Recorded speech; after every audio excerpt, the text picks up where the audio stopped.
Hello and welcome to the news for today, November 21, 2024. We are live on I Am Jamaica Gospel Radio Station. This is Stefano Palmer. Good afternoon. The headlines are as follows.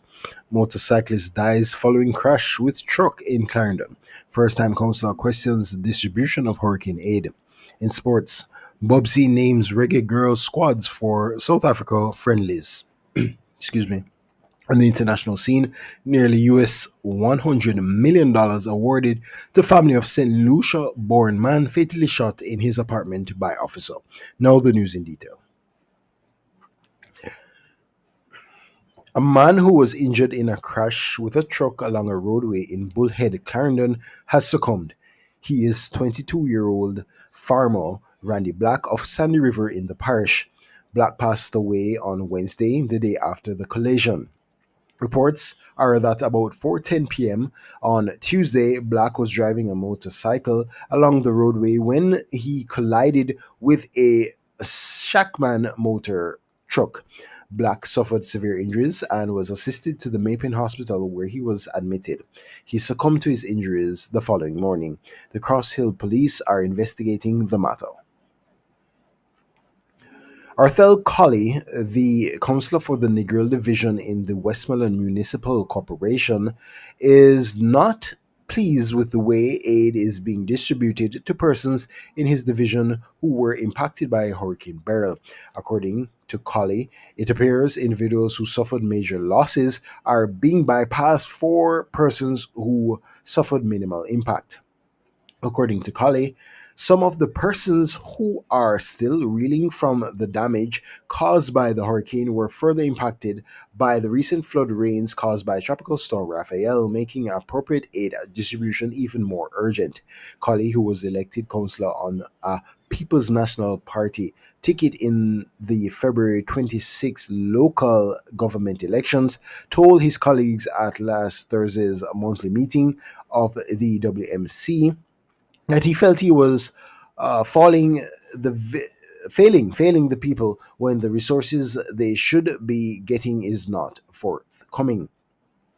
The bad thing about it is that I know an individual who lost one sheet of zinc on her full cube, and and she received 6 sheets of ply and 10 sheets of zinc, said Colley, in highlighting what he sees as the unfair distribution of aid, which he believes needs to be halted and reviewed with the hope of ensuring that the most deserving get the help.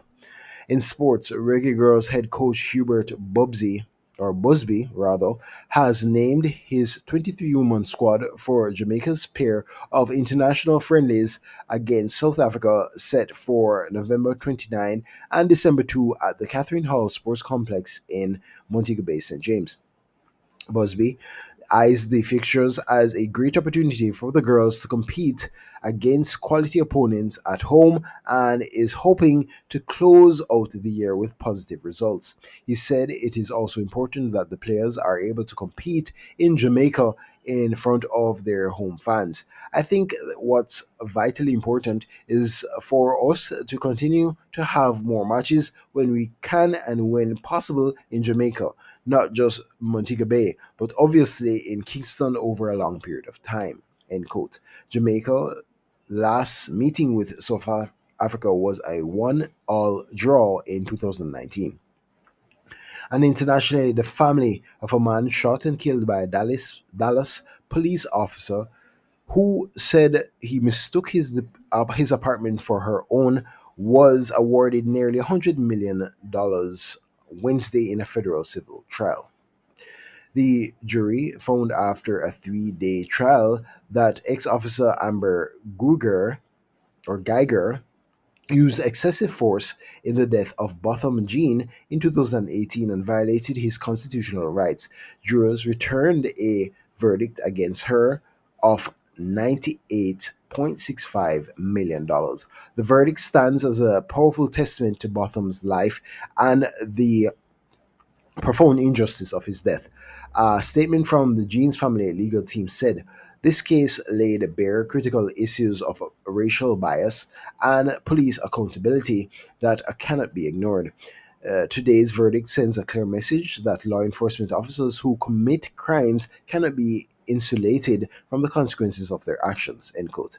Geiger said at the time that after a long work shift, she walked to Jean's apartment, which was on the fourth floor, directly above hers on the third, and found the door unlocked. She said she thought the apartment was her own when she drew her gun and entered. Jean, an accountant from the Caribbean island nation of St. Lucia, has been eating or had been eating a bowl of ice cream when Geiger entered his apartment and shot him. That's the news for today, November 21, 2024. Good afternoon.